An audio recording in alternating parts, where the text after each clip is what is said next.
Fala, torcida vascaína, Felipe Tiru de volta na área. Hoje para comentar esse empate com o Fluminense 0-0 pelo Taça Rio, né? Campeonato Carioca, segundo turno, Taça Rio. Um jogo que surpreendeu mais antes do jogo, né? Que foi a escalação do Vasco, uma formação com 3 zagueiros aí, surpreendeu todo mundo, queimou língua de youtuber, malandrão, que fez preleção, falando que o Vasco ia com a escalação que jogou contra o Boa Vista, que ia ser a escalação de estreia de Libertadores. Agora já viu que não vai ser bem assim, né? Mas não queimou a língua só de youtuber, não. Queimou a língua também de jornalista, surpreendeu também o Abelão aí, o técnico do Fluminense, né? A ideia foi essa mesmo. O Zé Ricardo resolveu surpreender todo mundo hoje com essa formação.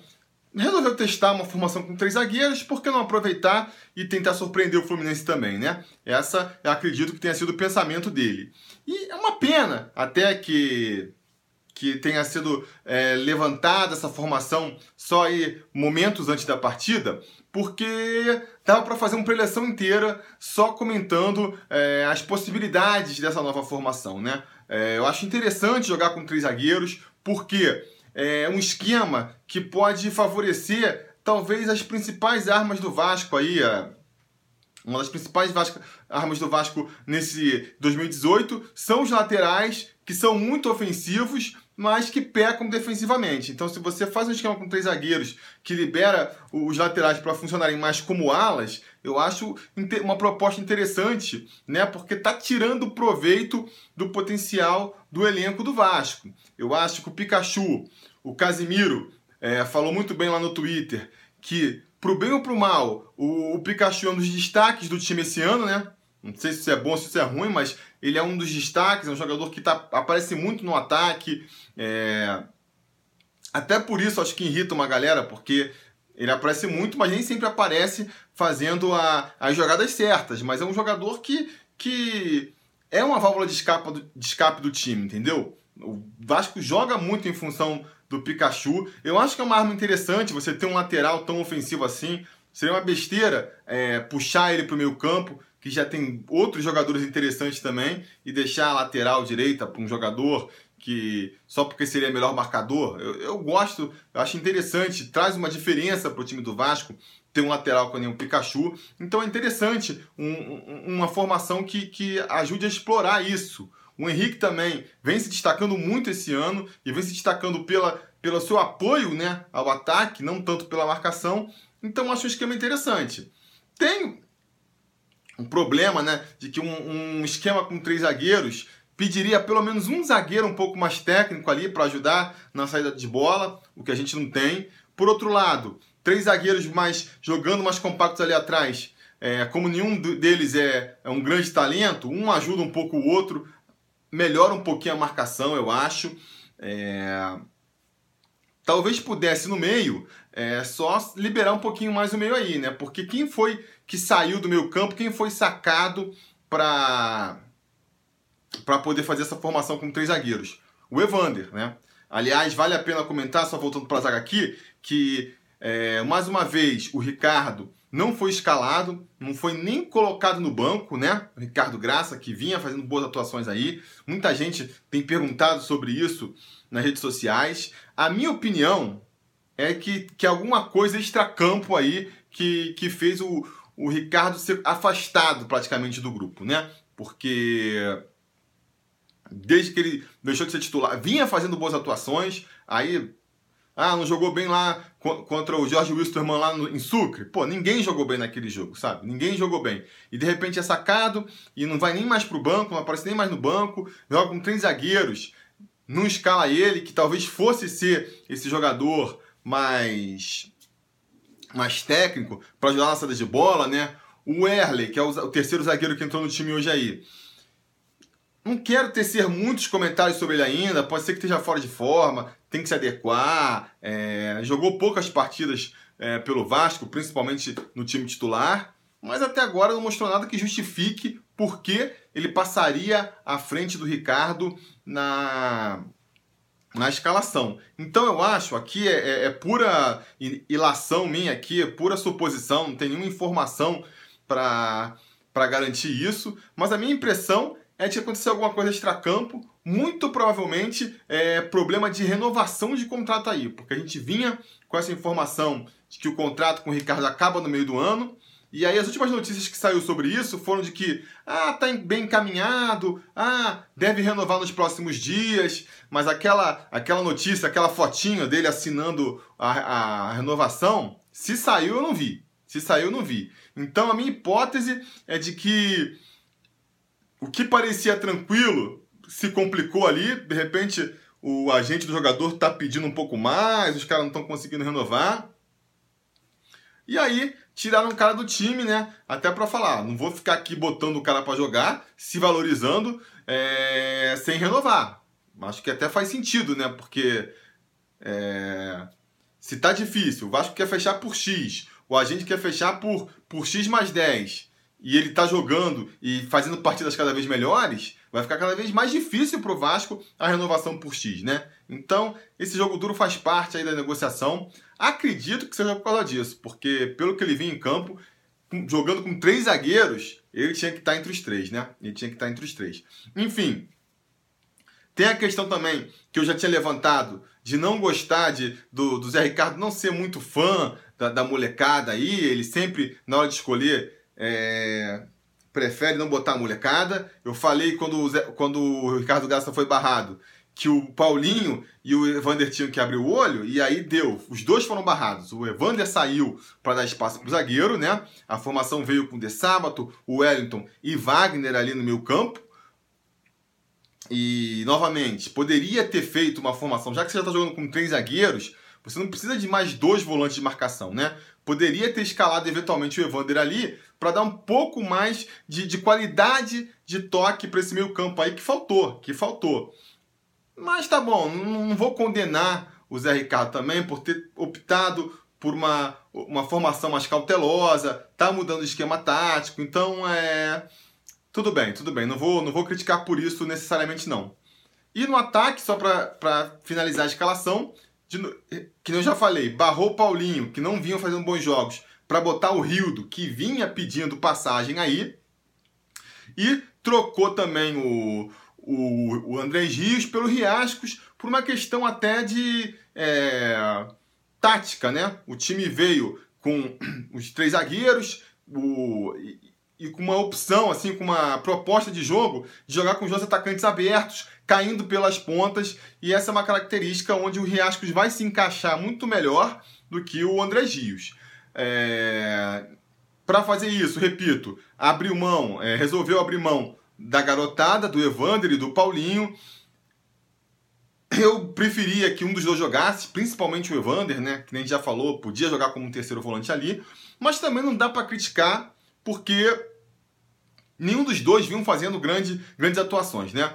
O Paulinho ficou muito sumido nos últimos jogos, o Evander também vinha recebendo crítica da galera, então, mas o Wagner também não tá bem, mas o Wellington também não tá bem, mas o Riascos também não vinha bem. É uma questão de opção, ele poderia muito bem ter, que nem já falou, o Evander poderia ter jogado no lugar ou do Wellington ou do Wagner. O Paulinho, uma vez que a proposta era jogar com 2 atacantes abertos, caindo pelos lados, explorando a velocidade, poderia ter sido Rildo e Paulinho escalados na frente também.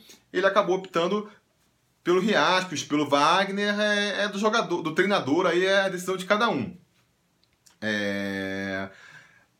Mas enfim, foi uma partida. Eu acho que... E aí também tem a questão que foi muito levantada. Mudar agora? Mudar as vésperas de estreia na Libertadores? Será que vale a pena? Eu acho que vale a pena. Vale a pena porque, assim, quer dizer, é uma questão complicada. É aquela questão que a gente vai... Lá no final, ou ele vai ser exaltado ou ele vai ser criticado por essa mudança. É um pouco que nem a nossa ida lá para Sucre, na Bolívia, que o Vasco decidiu ir em cima da hora do jogo, que é o que a maioria dos times fazem, e foi criticado, como o time jogou muito mal. Devia ter ido uma semana antes, devia ter se adaptado. Depois que acontece, é fácil, né? Se tivesse ido, tivesse vencido, tivesse o jogo tranquilo, ninguém ia criticar a decisão da comissão técnica. Como foi um jogo horrível, todo mundo criticou. Agora, a mesma coisa. O Vasco tinha aí 5 jogos para se preparar para a estreia na Libertadores. Nos 3 primeiros jogos, com a formação lá, clássica, um 4-4-2 praticamente, e com os jogadores que estavam sendo escalados, não funcionou. A primeira vez foi com os reservas, tudo bem. Mas os 2 jogos depois, apesar do Vasco ter ganhado, foram jogos em o Vasco jogou mal, foi vencer só no final, de times pequenos do Campeonato Carioca. Então não era uma formação que estava passando confiança nem para o torcedor, nem pelo visto para o técnico. Aí foi aquela questão, mantém porque está perto, ou tenta mudar, tenta arrumar? Repito, depois de terça-feira a gente vai saber. Depois do jogo contra a Universidade do Chile a gente vai saber. Se ganha, muito bem, percebeu os problemas do time e conseguiu acertar a tempo, todo mundo vai elogiar. Se perde, se empata, vão falar, por que não manteve a formação? Tentou um tempo, ficou um tempão com uma formação, mudou na reta final. Agora, o inverso seria também criticável. Se mantém e perde, aí ia falar, já estava vendo que o time não estava funcionando e não mexeu no time. Então, gente, é aquela coisa, é o dilema do treinador, né? Quando o resultado não vem, ele sempre acaba levando um pouco da culpa. Eu achei, que nem pelos motivos que eu já falei, achei uma proposta interessante, eu acho que tem ajustes que tem que ser feito, realmente é problemático fazer isso assim, considerando que contra o Madureira aí no sábado, provavelmente vai ser escalado um time reserva, e essa era a nossa última oportunidade lá com o time titular, assim, arriscado, né? Arriscado fazer tantas mudanças, mas manter aquele time também estava sendo arriscado, porque era um time que não estava rodando, né? Não estava encaixando. Eu acho que o Vasco fez uma boa partida hoje, sim, falando sobre o jogo em si. Começou, principalmente no comecinho do jogo, criou jogadas interessantes ali, com o Rildo pela esquerda, o Rildo Henrique, o Pikachu e o Riascos na direita fizeram tramas interessantes também. Riascos fez uma excelente partida, melhor partida dele desde que voltou para o Vasco, com certeza, muito participativo, buscando. Às vezes é aquilo que a gente fala também, esquema de jogo, posição em que o jogador joga faz muita diferença. Às vezes a gente insiste com o Riascos sendo um jogador mais de centroavante, né, que tem que jogar enfiado, porque ele joga bem se adaptando assim, mas às vezes ele tem que ser mesmo um jogador mais de lado de campo. E eu acho muito interessante essa formação sem um centroavante fixo. Acho que a gente não precisa de um centroavante fixo enfiado na área. Esse esquema em que o Rildo cai pela esquerda e quando ele está na esquerda, o Riascos fecha para dentro da área. E se o Riascos cai pela direita, o Rildo é que fecha. Eu acho interessante. A melhor chance do Vasco aconteceu assim, com o Riascos caindo pela direita, jogando como ponta, e o Rildo aparecendo de centroavante ali. Perdeu um gol na cara, é verdade, mas foi a chance mais interessante do Vasco. Enfim, o Vasco começou bem, até conseguiu ali criar algumas chances pelas laterais, nenhuma chance muito clara, é verdade. Depois da parada técnica do primeiro tempo, o jogo ficou mais equilibrado, mais morno. Teve uma grande chance no final. Acho que o Fluminense teve 2 chances claras de gol, né? Uma no finalzinho do primeiro tempo, com o 10 desde lá, esqueci o nome agora, que perdeu um gol na cara ali, a defesa do Vasco falhou. E depois, no segundo tempo, um chute também de fora da área do mesmo jogador, que novamente ali, né? Aí fica aquela questão, a gente escala o Wellington para ter mais meio campo, ter mais volume no meio campo, e de repente a gente vê um jogador aparecendo livre ali para mandar o balaço da entrada da área. Se a gente tivesse às vezes com o Evander, ia falar, tá vendo? Não pode escalar o Evander porque perde essa proteção da zaga. Tava com o Wellington e não teve essa proteção do mesmo jeito, né? Por mais que no lance ali, acho que a falha foi do Wagner, o Wagner que não acompanhou o jogador, mas enfim. Eu gostei da zaga, apesar do primeiro lance lá ter sido uma falha clara da zaga, foi todo mundo pro lado, sobrou lá o... Caraca, esqueci o nome do atacante agora, enfim. Sobrou ele sozinho para cabecear. Eu gostei, achei que tanto o Eraso quanto o Paulão, principalmente o Paulão, cresceram com essa formação. O Paulão fez uma bela partida hoje, antecipando bem as bolas, chegando firme nos jogadores. Acho que foi uma... tá sofrendo ainda nas bolas aéreas, é verdade, não vai melhorar do dia para noite. Mas acho que foi uma formação que trouxe mais segurança para a zaga, sim. Repito, gostei da movimentação no ataque também, do Pikachu e dos Rascos de um lado, do Rildo e do Henrique do outro. Talvez a questão mais importante que a gente tenha que acertar aí para os próximos jogos, para a estreia contra a Universidade do Chile, seja realmente aí esse meio campo, né? A criação nesse meio campo. Evander tem que voltar eventualmente, se não no lugar do Wellington, no lugar do Wagner, né? O Galhardo foi entrando no segundo tempo, a gente não pode contar com ele para o próximo jogo, porque ele foi expulso contra o Jorge Wilstermann. Então a solução, para dar um pouco mais de volume, passa pela volta do Evander para esse meio campo aí, né? Para não falar que eu tô gostando de tudo nesse time aqui, eu não entendi, na verdade, foi a última substituição A última substituição não, a segunda substituição, porque primeiro ele tirou o Wagner, que já estava cansado, e botou o Thiago Galhardo ali para dar um gás novo para o meio campo. Beleza, legal, é uma substituição interessante. Por mais que, repito, o Galhardo não pode jogar contra a Universidade do Chile, e se a gente for pensar nesse jogo como um preparatório para a partida de terça-feira, teria sido melhor botar o Evander no lugar dele. Mas enfim, o Thiago Galhardo é o que ele gosta, tá bom. Depois, a segunda substituição, que foi que eu não entendi, que foi botar o Paulinho para... Botar o Paulinho tudo bem, mas tirar o Erley, tirar a formação com 3 zagueiros para botar o Paulinho. Por 2 motivos. O primeiro é que, você... Beleza, tem que arriscar uma formação nova, tem que fazer, resolveu fazer com 3 zagueiros. Só tem um jogo para você testar, esse esquema Vera. Aí você nem nesse jogo inteiro você mantém a formação... 30 do segundo tempo você já resolve mudar de novo, abrir mão dos 3 zagueiros. Não gostou então? Desistiu. Vamos voltar contra o Universidade do Chile. A gente vai jogar com 2 zagueiros mesmo. Se for isso, aí eu acho um erro. Tenta, não foi algo tão desastroso assim que tem que desmontar esse esquema de 3 zagueiros. Sabe? Resolveu trocar, resolveu fazer uma diferença, agora, sei lá, banca essa diferença, né? Essa mudança que você fez, é a impressão que eu tenho. Tirou.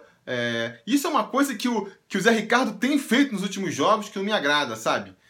Desmonta muito o time no final. Quer tentar ganhar? Enche o time de atacante. Eu acho que botar muito atacante não é sinônimo de ser mais ofensivo. Você, primeiro, perde poder de marcação e você, sem a bola no pé, você não consegue atacar, né? Precisa roubar a bola do adversário para atacar. Com muito atacante, ninguém marca, você dá mais a bola para o adversário. Segundo, o que adianta você ter um monte de atacante se não tem quem leve a bola para o ataque? Então é importante ter um meio campo mais articulador ali. Quando você bota muito atacante, você perde um pouco isso. Então, talvez teria valido mais a pena. Fora isso, fora esse detalhe, quando o Paulinho entrou, Riascos e Rildo já estavam botando a língua para fora. Riascos já estava querendo sair, acabou que o Rildo saiu na frente dele porque estava mais cansado do que ele ainda. Né? Aí teve que botar o André Rios no lugar do Rildo. E aí, como ele não é um jogador de velocidade, desconfigurou ainda mais o esquema tático do time, que já estava meio mal entrosado nesse esquema, entendeu? Então, se eu tenho aqui uma crítica a fazer para o Zé Ricardo hoje, algo que realmente não consegui entender e me incomodou, foi esse esquema aí de mexer totalmente no time para a entrada do Paulinho. Aí o time, depois dessa mudança, se bagunçou, acabou que o Fluminense até cresceu mais no jogo, né? Fez a mudança teoricamente para tentar a vitória. Nem isso conseguiu, porque o time se bagunçou e nessa o Fluminense cresceu. A galera já está criticando novamente o Paulinho. Entrou mal, o Paulinho não é tudo isso. Mas, gente, acho que a culpa aí não é do Paulinho, né? Desmontou o time, fez uma chacoalhada no esquema tático do time, o time não conseguiu mais se encontrar em campo. Aí todo mundo, o time inteiro, caiu de qualidade depois dessa mudança. Enfim, apesar disso, eu sigo confiante. Eu sigo confiante que a gente pode fazer sim uma boa partida contra a Universidade do Chile. E o pensamento agora para mim nessa Libertadores, já falei outras vezes aqui, é jogo a jogo, vamos pensar cada jogo. Ah, será que dá para passar na fase de grupos? Como é que vai ser com o jogo? Cara, pensamento só num jogo só. Contra a Universidade do Chile. Tô confiante, sabe? Se o Vasco jogar igual jogou... Cara, o Vasco não vai jogar igual jogou hoje. O Vasco não jogou hoje igual jogou contra o Boa Vista, não vai jogar contra a Universidade do Chile que nem jogou hoje. Vão entrar muito mais pilhado, caldeirão lotado, a torcida vai fazer muita diferença, não só para empurrar o Vasco para cima, como para às vezes assustar a Universidade do Chile, eu espero. Então vai ser outro jogo completamente diferente. Tô convicto, tô tranquilo, relaxado que o Vasco vai ganhar? Não tô. Agora, já tô jogando a toalha que não vão perder, com esse time a gente não vai conseguir ganhar? Também não. Tô confiante. Vai ser um jogo difícil, vai ser suado, vai ser sofrido, mas eu ainda tô confiante que a gente pode ganhar da Universidade do Chile sim. E aí, ganhando a Universidade do Chile, aí a gente pensa no próximo jogo. Beleza? Então, diga nos comentários a opinião de vocês sobre a partida.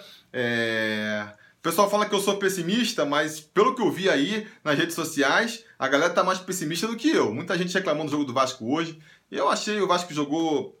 Não achei que foi um jogo ruim do Vasco, não estou desanimado para a Libertadores, muito pelo contrário, acho que a gente consegue ganhar, que nem eu já falei. Mas digam nos comentários o que vocês acharam do jogo de hoje. Duas coisas que eu quero que vocês falem. O que vocês acharam do jogo de hoje, as mudanças que o Zé Ricardo fez, e qual a expectativa de vocês para o jogo de terça-feira. Vamos até esquecer esse jogo de sábado aí por enquanto. Tá confiante que o Vascão pode ganhar da Universidade do Chile na terça-feira? Diga aí nos comentários, a conversa continua por lá. Não se esqueçam de curtir o vídeo, assinar o canal e a gente vai se falando.